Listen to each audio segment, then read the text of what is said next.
Good morning, everyone. Thank you for joining us today. We will start the webinar in 1 or 2 minutes. Thanks.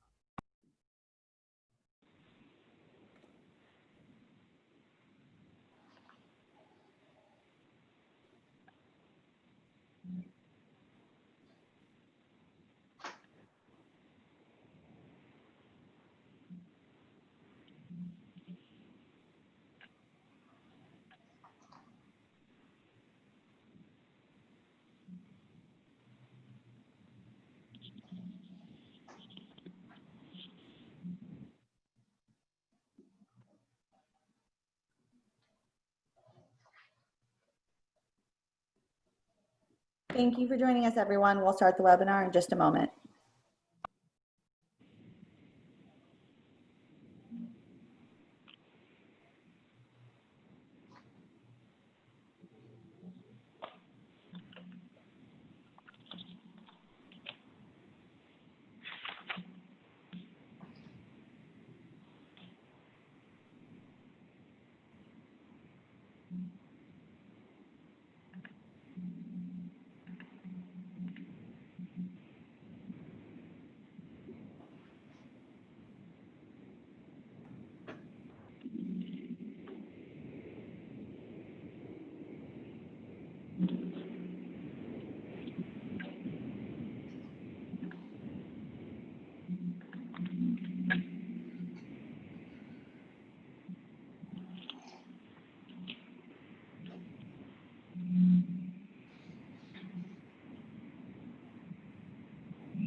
Good morning, everyone. Thank you for joining for today's Fireside Chat. It's a pleasure to hand it off to Jack Lavigne to start us off today. Thanks, Amelia. Good morning, everyone. This is Jack Lavigne, President and CEO of the Chicagoland Chamber of Commerce. Thank you for joining us for today's Fireside Chat hosted by the Chamber's Emerging Leaders Program. Emerging Leaders is the Chamber's young professionals group, and in just a moment, our two EL co-chairs, Lisa Kapoor and Jeff Burgess, will share a bit more about the program and how you can get involved. I also want to say a quick thank you to Amelia Salter, Director of Programs, and our Chamber staff, Lily, and all the Chamber staff for all their hard work on programs and putting events like this morning's together. I'm really excited about today's event because you'll have the opportunity to hear from Cornelius Griggs, who is President and CEO of GMA Construction Group. He has a tremendous success story. Cornelius, it should be no surprise that you do the largest turnout ever for an Emerging Leaders Fireside Chat.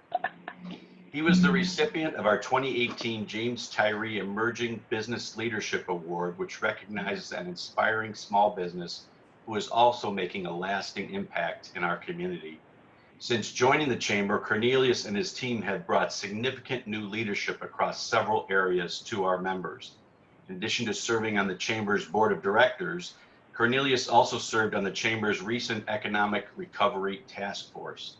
Additionally, GMA's Vice President and General Counsel, Erica Kirkwood, also serves on our Diversity, Equity, and Inclusion Task Force, supporting efforts to increase supplier diversity by expanding contracting opportunities to underrepresented groups. The work of our Economic Recovery Task Force and our DEI Task Force led to our Chicago Pledge, to buy locally, hire locally, invest locally in our communities, and to listen, learn, and act. Please go to our website, chicagolandchamber.org, and look at our Economic Recovery Report and take the Chicago Pledge. I want to personally thank Cornelius for his leadership and help on this important work. Anyways, I'll stop there because I know you're going to hear more directly from Cornelius, along with today's interviewer as well, Ashley Koltun. Ashley is one of our emerging leaders, as well as a human resources consultant at Aon. Thank you for moderating today, Ashley. With that, it's my great pleasure to introduce Lisa Kapoor. Lisa has been serving as one of our emerging leaders co-chairs since about this time last year. So congrats on your 1-year anniversary, Lisa. We're grateful for your leadership. Lisa is an attorney at Holland & Knight, where she practices commercial litigation, entertainment, and ethics law. Lisa is also passionate about giving back. She serves on the Chicago Leadership Council of the Posse Foundation and is also a member of the Public and Charitable Services Committee at Holland and Knight's Chicago office. And with that, I will hand it over to Lisa. And thank you all again for being here this morning. Lisa? Thank you for joining us today, Jack. We appreciate your continued support of the Emerging Leaders Group.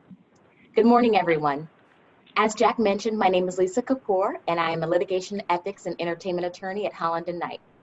I am also proud to serve as one of the co-chairs of the Chicagoland Chamber of Commerce's Emerging Leaders Group. It is my distinct privilege and pleasure to welcome all of you to today's Fireside Chat. I even have my fireplace behind me. I know that there are many newcomers to today's chat who are not familiar with the Emerging Leaders Group. So I want to give you all a bit of an introduction. The Emerging Leaders Group is a collection of young professionals and chamber members who operate under 3 pillars: professional development, authentic relationship building, and civic engagement. We host fireside chats with prominent business leaders in the Chicago community to learn from their unique personal story and obtain insight into their wide-ranging industry.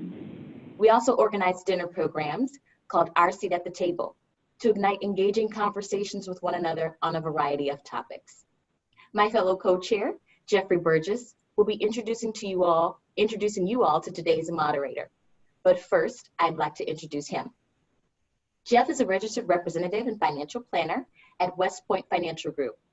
He has been a member of the Emerging Leaders for nearly 2 years, and he joined me as a co-chair earlier this year. To give you a sense of just how amazing Jeff is, he personally answered my call to provide a financial planning seminar to the Posse Foundation's alumni, which is a nonprofit organization that pairs brilliant high school students with full tuition scholarships at many of the nation's best colleges and universities. In addition, Jeff announced last year that he would be running 13 half marathons in 13 months to raise money for the American Cancer Society to honor his family members who are cancer survivors. As you can imagine, the pandemic has put a damper in his plans, but not his heart, and he is now serving on the board of ambassadors for the American Cancer Society. He is a cherished friend and an excellent and insightful young leader that I trust will make a big impact on the Chicago community for many years to come. And with that, Jeff, I'll turn things over to you. Thanks so much, Lisa. I really do appreciate the warm welcome. And good morning to everyone else on the Emerging Leaders Group here. I'm so grateful, Lisa, for our friendship, and I'm always honored to share co-chair positions with you. I'm grateful that Jack was able to join us this morning and share some of his remarks. Special thanks to Amelia Salter for ensuring that this event goes off without a hitch. And of course, Cornelius, thank you for spending a part of your Friday with us, as I'm excited to learn more about you today. Friday mornings, I always feel invigorated. I typically start my day off with some sort of mental reflection. And Fridays always remind me of my friend, Ben Newman. Ben is an inspiration to me and countless others, including the University of Alabama's football team, whom he mentally coaches. I think of Ben on Fridays because of his famous mantra, champions create distance on Fridays. This, of course, has different meanings to all of us, but I'd like to believe that we're all here today to help ourselves become champions in our own unique way. One quick housekeeping item. If you do have questions during the conversation today, you can submit them via the Q&A function on the screen. Now I'd like to take a second just to introduce our EL champion, Emerging Leaders Champion of the day today, Ashley Koltun. Ashley is a relationship manager in Aon's Chicago office. Her work focuses on developing strong relationships, connecting client needs and business strategy to Aon's full suite of expertise and resources across all practice areas. Ashley consults on strategic human resource issues, represents Aon's thought leadership, coordinates the overall delivery of services, and ensures client expectations are met. During the past few months of quarantine, Ashley took it upon herself to learn hiragana, which is one of the Japanese alphabets. As a hobby, she enjoys making pottery. Ashley is thankful that the studio she works out of was able to safely reopen earlier this month, so that she can enjoy one of her passions. Without any further ado, Ashley, please take it away. Thank you, Jeff, and thank you everyone for joining us this morning. Without further ado, it's my pleasure to introduce you to the man of the hour, Cornelius Griggs. Cornelius, we are very excited to have you this morning. Welcome to our Emerging Leaders Fireside Chat. Thank you for having me. I truly appreciate being here today. For those of you who are new to the Fireside Chat program, one tradition we have is kicking off our conversations with a lightning round of questions. So Cornelius, I'm going to ask you some relatively easy questions, and I want you to answer with the first thing that comes to mind. Are you ready? I'm ready. All right. What was the first job you ever had? Push carts for at Leamington Foods on the west side of Chicago when I was 13. What are you currently reading or listening to? I am reading a book called The 5 Dysfunctions of a Team. Oh. What is your favorite restaurant in the city? Oh, that's easy. The Chicago Firehouse on 14th and Michigan. You can find me there any day of the week. Okay. I might have to take you out to lunch there then sometime soon. Tell us something we don't know about you that's not in any of your professional bios or on your LinkedIn profile. Oh, wow. That's a great one. I spent 2 days in the Marine Corps before I got out and moved over to the Army. What personality trait has gotten you in the most trouble? My stubbornness. Also could be a strength, in my opinion. Do you have a personal mantra? I do. I always tell my daughter that you can't do everything for everyone, but you can do one thing for someone. That's a good one. As a kid, what did you want to be when you grew up? I wanted to be a military general like Colin Powell. Okay. And that actually concludes our lightning round. So you survived. But while we're on the topic of you as a kid, I want you to take us back there for a minute. We're going to dive into your journey and how you got to where you are today. But I think it'd be really helpful if you could just walk us through what your childhood was like. All right. Yeah, I grew up in Chicago on the west side of town between the Austin and Cabrini Green communities. We grew up, poor like most folks in those communities. My mother ran across some challenging times when I was about 8 years old, and she had to turn me over to the state of Illinois. So I became a ward of the state through the Department of Children and Family Services from the time I was 8 until the time I was 21. So I bounced around in the system, living in Cabrini Green, Austin, North Lawndale, all over the west and kind of near north sides of Chicago. And it was a very challenging experience, but I also think it was one of those experiences that has molded me into the person I am today. And so ultimately you went on to earn a bachelor's degree from Chicago State University, a master's degree from Illinois Institute of Technology, and an executive management degree from Northwestern University. What happened from growing up in Cabrini Green and going off and getting 3 college degrees? Was there an event or a person that inspired you to continue pursuing your education? Yeah, I think there was, I always say there was a number of angels, I like to call them, that were in my life throughout that particular point in time. Of course, growing up in North Lawndale, Cabrini Green, Austin, you kind of have to learn how to fit into the community and fit in with the folks that are there. So I got into a lot of trouble when I was younger. I ran with a lot of probably the wrong crowds at that particular point in time. But I think it was always something in the back of my mind that told me I knew I wanted to do something different and I wanted to do something better. And I had to survive. So I had to do a lot of things within that time frame that I needed to do to survive, but I always had in the back of my mind I wanted to do something different.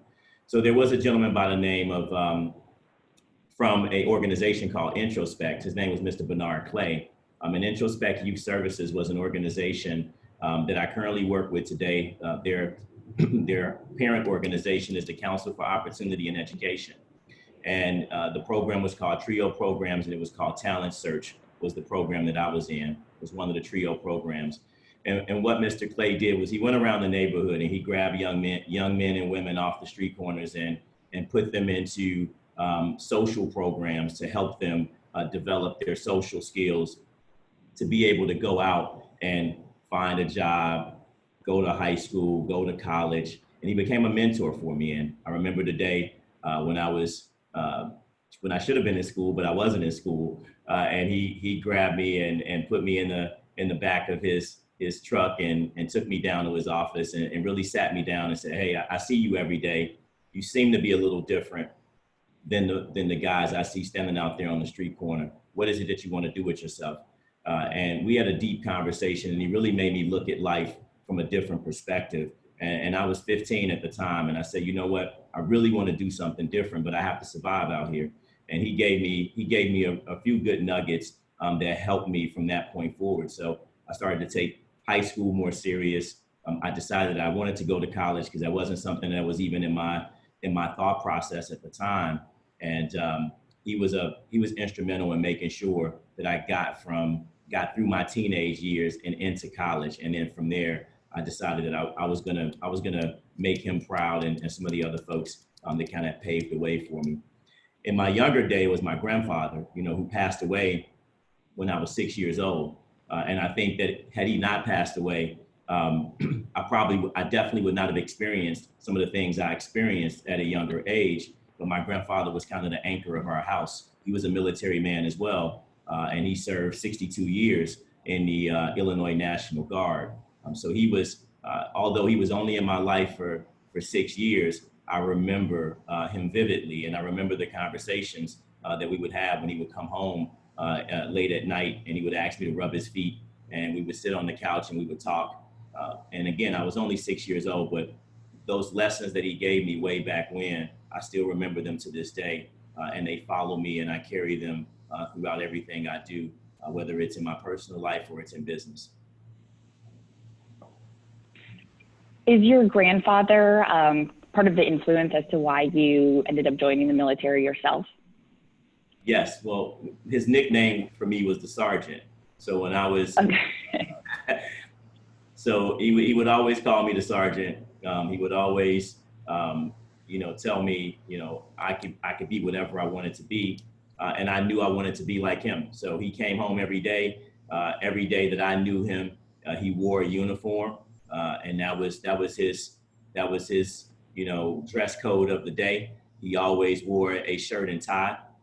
So most folks who have known me for any period of time know that there isn't a day that goes by that I don't put on a shirt and tie.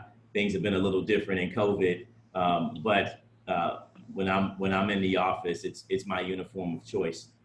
But yes, my grandfather inspired me to join the military, which is why I joined the Army, did 12 years in the Army and 2 tours overseas in Afghanistan and Iraq.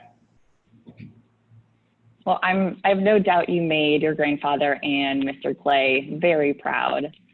And somewhere in between all of this, you had tons of time on your hands, going to school, working, in the military, and you decided to start a company. What led you to starting GMA Construction Group?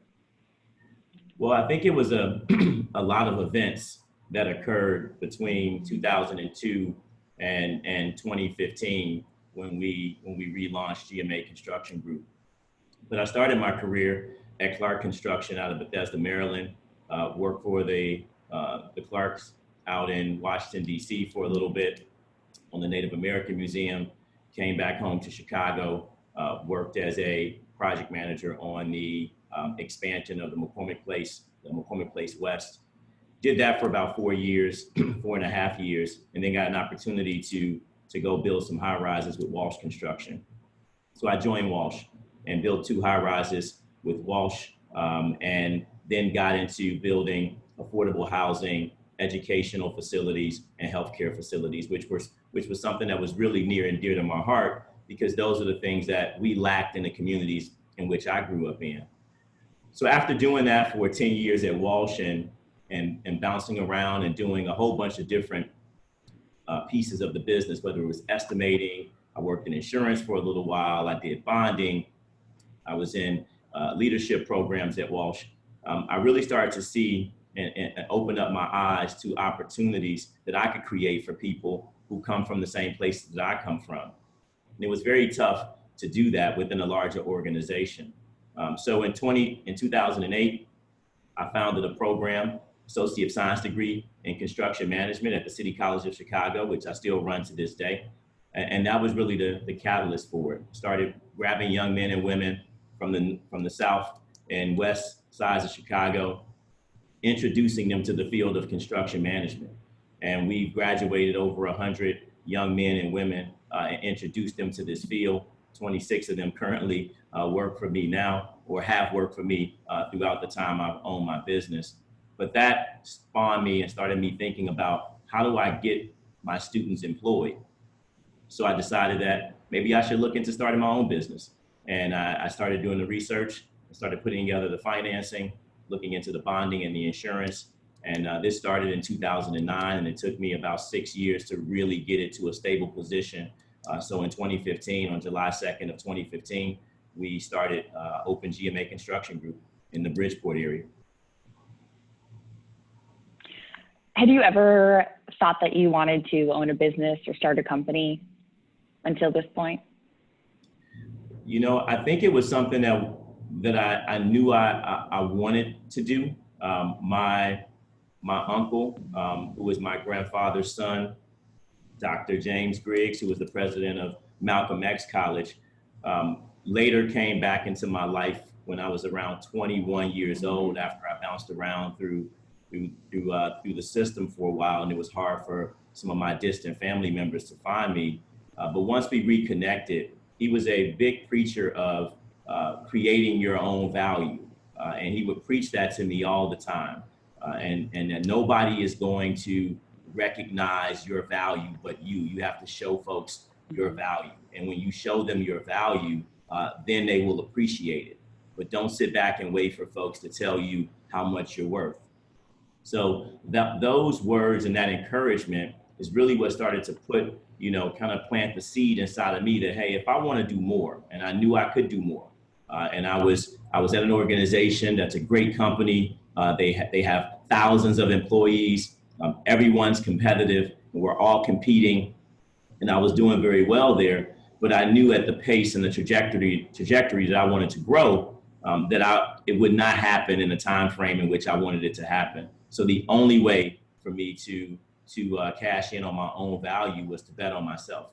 And he really put that in me. So I think it started when I first started the construction management program. I did something that when I was 27 years old, that most folks probably were not thinking of trying to do, but I had this master's degree, I had all of this great experience, and I wanted to share it with the world.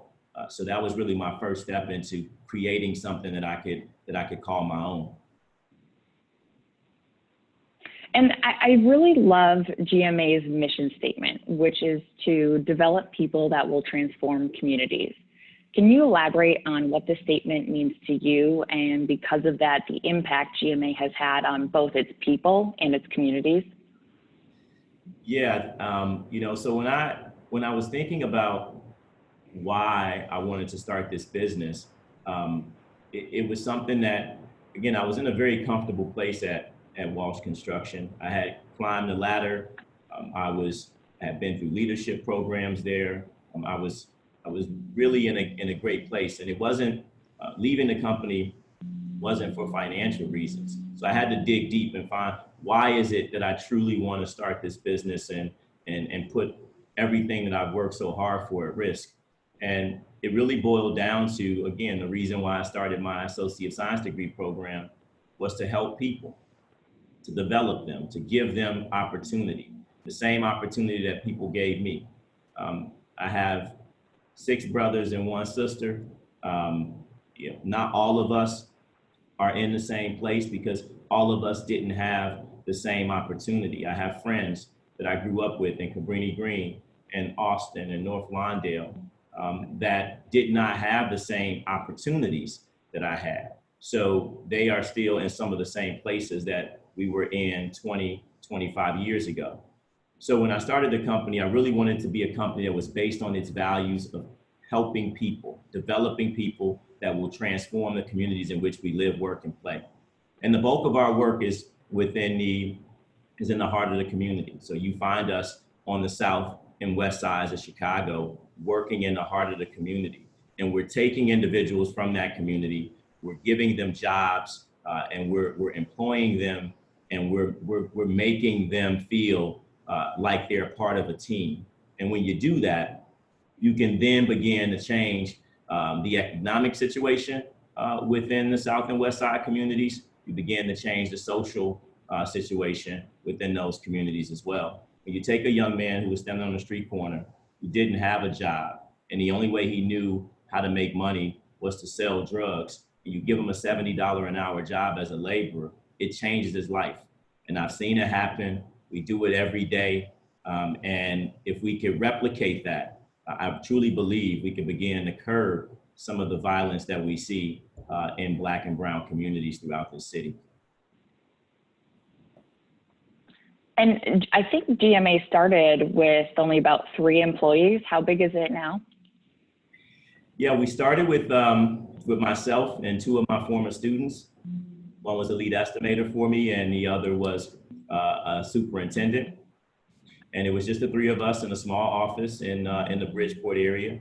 And today we have over 50 management employees and right around 50 to 60 tradesmen in the field. So our staff runs around 100 to 110 folks. We have offices in Chicago. We have an office in New York City. We have an office in Dallas, Texas. We have projects in Abilene, Texas. We have projects in Charlottesville, Virginia. And we have projects in Charlotte, North Carolina. So in 5 years, we recently celebrated our 5-year kind of relaunch anniversary on July 3rd. And we've done a lot. Our revenues have grown from a mere 1.2 million to well over $50 million in revenue, with nearly $100 million projected. So we've seen a lot of growth financially in our organization, but more importantly, we've added a lot of great people. I don't do this alone. I know I get an opportunity to have these type of conversations, and I get to be the face of the organization. But as Jack mentioned, there are others in my organization: our General Counsel, Erica Kirkwood, our Chief Innovation Officer, Kelly Kahn, our Strategic Officer, Patrick Fitzgerald, our Board of Directors, John Hooker, Eric Griggs, and Mel Meyer, our Vice President that runs our Dallas office, John Adams. All of these folks wake up every day, just like I do, with one thing in mind, and that's to develop people that will transform communities. And you had kind of touched on replicating this model in order to change the socioeconomic situations in current or certain neighborhoods. What are you hoping young professionals and emerging leaders bring more of to Chicago's business community? Well, I'll tell you that our business community needs our leadership. When I hear the term emerging leaders, I think I'm in that bucket as well. I am not that. I don't want to be old just yet. But I am considered. I consider it's our job to be at the forefront. It's our time to be at the forefront of issues that are affecting our communities every day. And for me, it does me no good to sit behind my desk and utilize my skills simply just to increase the bottom line of my organization. Now, yes, that's very important. In order for me to have the platform that I have to have a successful company. So I spend countless hours here making sure that our organization is fine-tuned and running well. But it's important for me to be out in the community. It's important for me to be in front of the issues that mean something to me. And when I've grown up in the communities where you wake up on Monday morning and you hear about the gun violence that's occurring in these communities, and I lived in those communities. Some of the individuals are sons and daughters of the folks that I knew 20 and 30 years ago, it's important for me to reach back out to them. It's important for me to try to give them an opportunity. But again, I'm only one person, and emerging leaders as a group can have an everlasting impact on Black and brown communities throughout the city of Chicago. And we could truly do something great with increasing or changing the economic and social situation that's occurring throughout our city, and quite honestly throughout the country, because I see it in other parts of the country as well.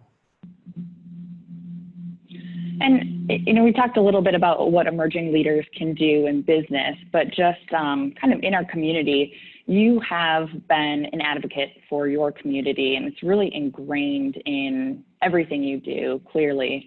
In fact, last month, you personally issued a letter regarding the murder of George Floyd. In that letter, you stated that you have personally experienced the abuse of power by rogue police officers who are supposed to equally protect and serve the Chicago community and its citizens. And I'm sure I speak for all of us when I say I'm so sorry that you've personally been through that. How have those experiences impacted your life, and what can we as emerging leaders do, you know, not only in business, but do in our communities to advocate for diversity, equality, inclusion, and justice? Well, I'll start by saying, when you grow up on the south and west sides of Chicago, as a Black man, you're gonna experience, it becomes almost a part of life. I could recall, you know, my time growing up, that it wasn't a day that I didn't wake up, that one of the things I thought about throughout the day was I gonna get harassed today by the police? Was I gonna get pulled over by the police? It's a feeling that I don't think, unless you've grown up there, you don't really understand. When the police car gets behind you and you start sweating and you get really nervous, and you know, you don't know what that interaction is going to be like. You try to be as nice as possible. You try to, you know, figure out, what do I need to do to make sure I get out of the situation. But it's one of those things where it was part of life growing up.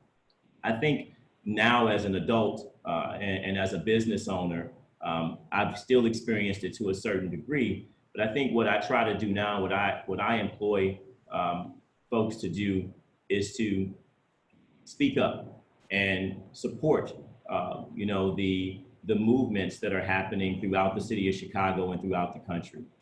It's important for us as young leaders to be able to stand together, regardless if we're Black, if we're white. We have to stand against injustice, and we have to stand against wrong. Right? And injustice and wrong doesn't necessarily have a color. So when I issued the letter, I spoke with my executive team, and I shared with them why I wanted to put this letter out. And there was definitely no contention within our organization. It was the right thing to do, and everybody wanted me to do that. But it was important for me to voice my opinion as an African American, as a Black man in this country, who's running a company, who's been through those things before, and really shed some light on that. It just doesn't happen to individuals in certain parts of the country, or in urban areas, or, you know, the guys who wear suits don't necessarily have that issue. That's wrong, because on a Saturday morning, when I put on my jogging suit to go to the gym and work out and put on a baseball cap, I look no different than the gentlemen that are standing out there on the corner on the west side of Chicago. I'm just a Black man. So I don't want to be harassed either. And I think my friends, folks like you and the emerging leaders we're all colleagues, we need to support each other, and we need to support the movement of today. I couldn't agree more, and thank you for that. Cornelius, you've come such a long way from where you started. What do you tell the kid that was in your shoes 30 years ago? Because I'm guessing he didn't think he'd be here every day, at least, right? Not at all. I think 30 years ago, I thought I was, I didn't know, quite honestly, you know, 30 years ago, I would have been 9 years old. So at that point Or in time, 25, whatever. I mean, life was real for me at 9 years old. I was living in a YMCA. I was staying in transition homes. I was bouncing from one foster home to the other, really just trying to figure out, why did God place me in this situation? Why did I get dealt this hand? So I think, the one piece of advice I would give myself 30 years ago was to just stay focused, and believe in who you are, and don't let anyone change that. And that's what I tried to do every day. It was, people try to sway you to do things that at the time may seem like the right way to go because you need a few dollars, or it seems like the right way to go because you need to have a roof over your head for the next day. But for whatever reason, and I cannot pat myself on the back. I can only say that I had these angels that were around me all the time that made sure that I was never arrested. I never got into any major trouble, and I was able to come out of those communities in places where folks, if you make it out when you're 18, it's a blessing. And I got out, and here I am today as a 39-year-old. And I've been, what I would like to say, given where I've come from, I've been successful, and because I never thought I would be here today doing what I'm doing right now, even having this conversation with you. So for all intents and purposes, if I wasn't around anymore after today, I feel like I've lived a great life, and I've been very blessed. No, we need you around. We need you to keep doing what you're doing, and more people like you. And based on your success and achievements that have laid the foundation for your career, what's next? What does tomorrow hold for Cornelius Griggs? Well, I am trying to live my best life every day. I got married a year ago, so I'm enjoying. Oh, congratulations! Thank you very much. I'm enjoying my beautiful wife. I have a 16-year-old daughter, or she's 15. She'll be 16 in 6 days. So she is active. I have a 10-year-old son who's very active and doing things. So I try to enjoy my family. Is where I'm at in my life right now, and I really want to grow my business. I want to leave a lasting impression long after I'm gone with the business that I'm trying to build, and the people that are working very closely with me to build this business. So those are my focuses.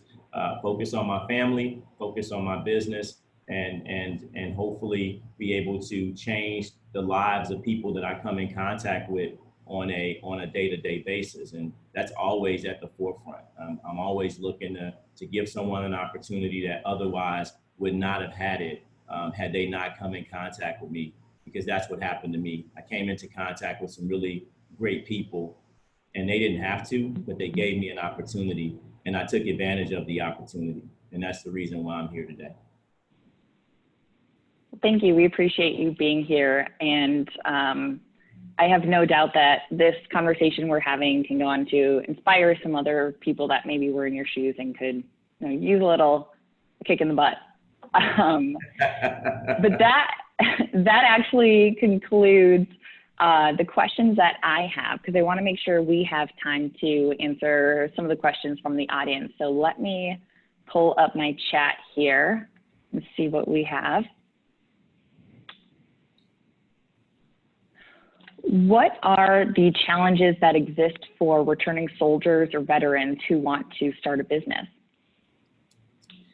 I think, some of the challenges that I see, it really depends on what's been your experiences when you were in the military. I served 2 tours overseas, one in Afghanistan, the other in Iraq, in that region during Operation Enduring Freedom and Operation Iraqi Freedom.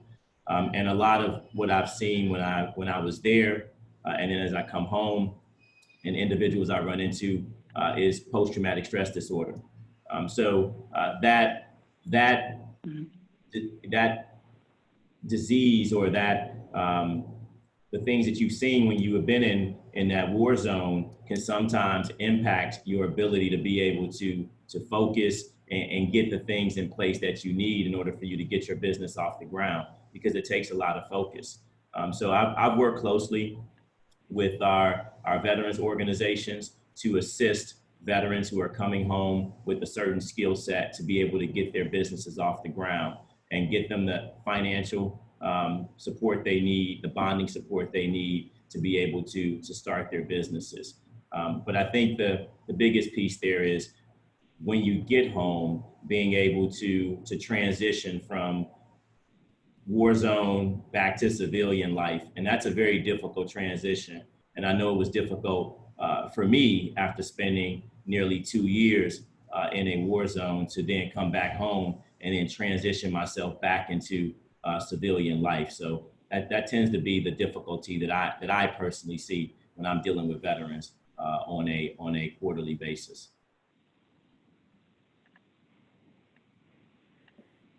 And then we have another one here. How can emerging leaders who have spouses or significant others that are business owners be most supportive to those loved ones and their vision for their company?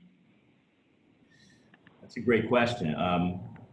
My wife is a nurse, so she works, just as hard as I do, and she has several business ventures as well.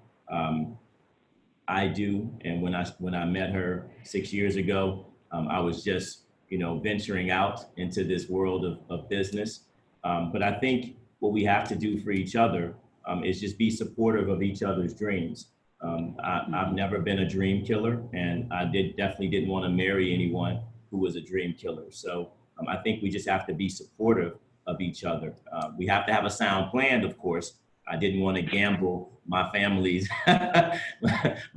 financial situation on something that wasn't proven, or I didn't have a plan to make it work. But I think when you put two good people together, that's a business within itself. A good friend of mine and the husband of our general counsel, J.L. Kirkwood, wrote a book called Love is a Business. And I think that if you ever get an opportunity to read it, it's a great read, but it talks about that support that a spouse needs in order for them to be able to go out and fulfill their own dreams while assisting their spouses in fulfilling theirs as well. So I think it's a collaborative approach, and it has to be done together. Mm-hmm. Absolutely. And you had talked about being taught to show value. As a Black-owned business in construction, how do you show up in these spaces to stand out and be seen? I'm sorry, I didn't catch that. You talked about being taught to show value. As a Black-owned business in construction, how do you show up in these spaces and stand out to be seen? Well, that's a great question. One of the things I recognized when I got into the construction, engineering, and architecture space back in the early 2000s was there weren't a lot of folks at the management level who looked like me. So it wasn't hard to not stand out, just to be honest. Because when I walked into a room, I was typically the only African-American in the room. So you automatically stood out, and people looked because they were wondering, what are you doing here? So for me, it wasn't just standing out from being, the only person of color in the room. It was also standing out by being one of the smartest people in the room. And I had to sit quietly in the corner in a lot of those rooms for a long time until I developed the knowledge base and the skill set to be able to come to the boardroom table and add value. I recognize that. Mm-hmm. So earlier in my career, I wasn't as vocal as I am today because I didn't have the knowledge base to support the conversations that I wanted to have. So it took time. It took, years of studying my craft, countless hours of understanding how to build buildings, the engineering behind building those buildings, and then developing relationships with people up the food chain and up the ladder to help me grow. Once I was able to do that, then when I came into the room, 6, 7, 8 years later, still being the only African American in the room, when I opened my mouth and when I gave advice or when I spoke on a topic, once people realized that this guy knows what he's talking about, it became easier for them to tolerate me in the room. And I think after a while, folks no longer saw color. They just saw someone in the room who knows what they're talking about. They know how to build buildings and they know how to protect the bottom line. I think that's what made me successful in 2 of the largest construction companies in the country. And it's what makes me successful today in my own business. And speaking of protecting the bottom line and building a business, do you have any advice on restarting a business after COVID-19? Yeah, COVID-19 has been a whirlwind. I'm sure everyone on the call today can attest to that.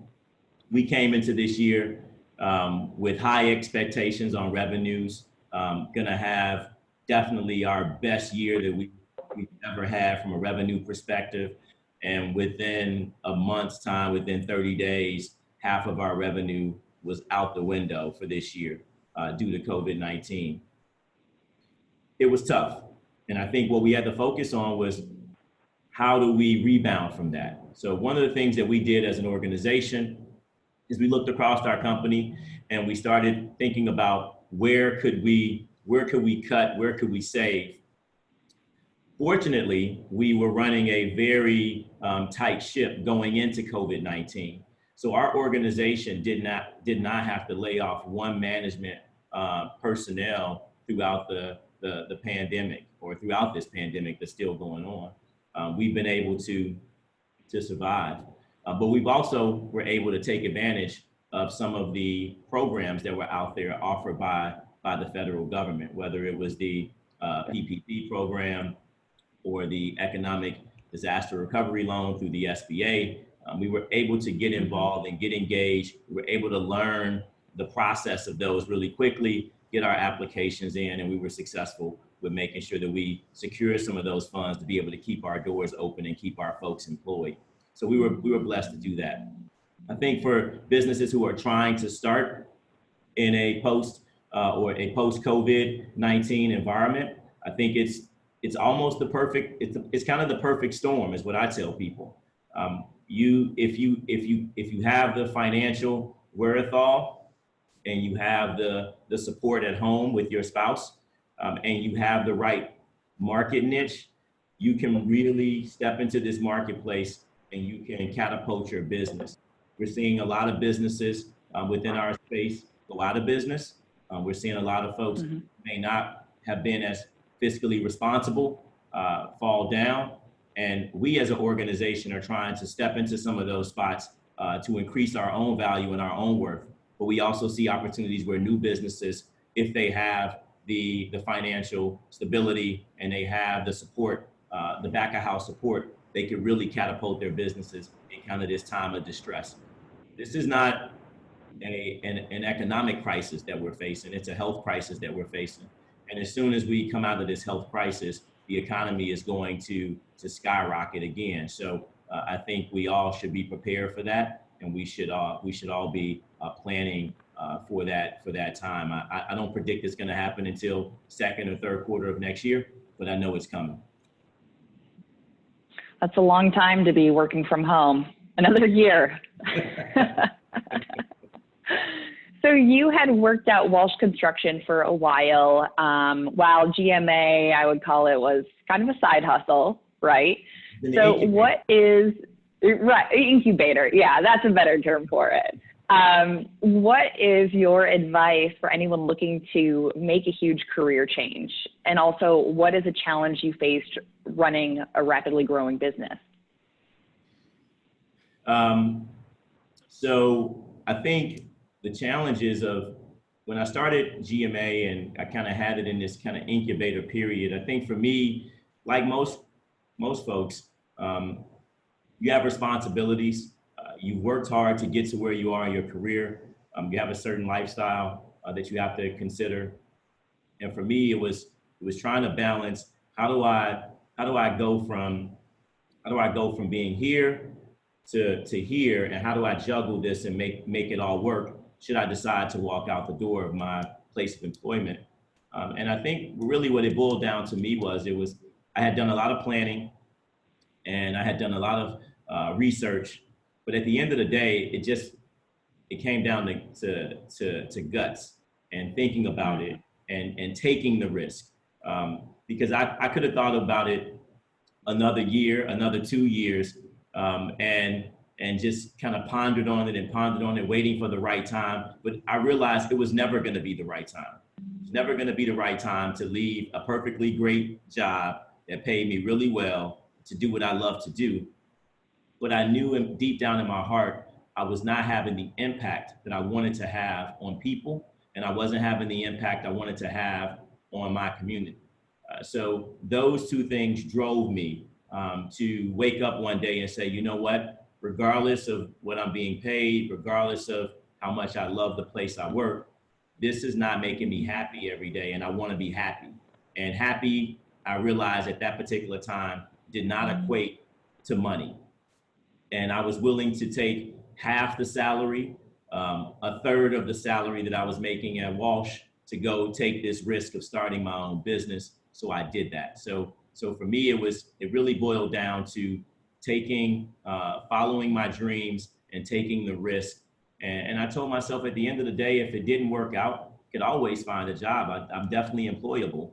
I just said, that would be my backup plan if I got out here and a year or two in, it didn't work. But I knew in my mind, I haven't failed at many things that I set my mind to in my lifetime. So I knew if I really committed to this 24 hours a day, 7 days a week, there's no way I could fail. And that's what I did. I committed to it every day of the week for 20 hours a day. And I've been doing that since July 3rd of 2015. And it's been successful. And I plan on continuing to do it as long as God continues to give me great health. And just looking at your biography and LinkedIn profile and getting to know you, I would agree, you haven't really failed at anything, but do you have any regrets? Wow. I would say that when I think about regrets, that's a really good question. I don't regret anything that's happened throughout my life, although I wish sometimes things would have been different. But I think everybody's dealt a certain card and a certain hand, and you play it well and you wind up being okay in life. So all my experiences, albeit they haven't been all the best, have molded me into the person that I am today. So I don't necessarily regret it. One of the things I do, kind of think about a lot is I lost I never really had a great relationship with my mother. So I've always worked hard. I've always thought about that and worked hard to try to repair that relationship, a personal relationship with my mother. Because I think that although I went through this challenging time when I was younger, and now I've been able to be successful, I really have, my mom to thank for that, because she was smart enough to recognize that she could not care for me at that particular point in time in my life. So she had to turn me over to someone who she thought could care for me. And I'm sure that took a lot of emotion and a lot of guts and a lot of courage to be able to do that, because I have 2 children of my own, and I couldn't imagine letting them go. And so as much as I have, lived with this, kind of feeling about my mom, I've learned, and I regret that to this day. And I've learned to tell her that I do love her and I appreciate what she's done.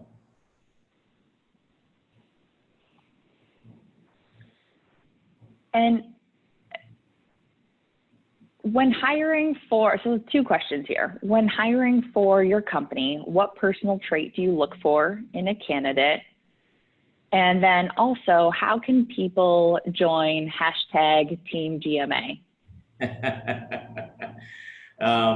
So one of the traits we look for in folks when we're bringing them on board is we're all about people who are ambitious and have an entrepreneurial spirit. Because we built our company and we continue to grow our company based on those traits, those leadership traits. We want people who understand the business, but are not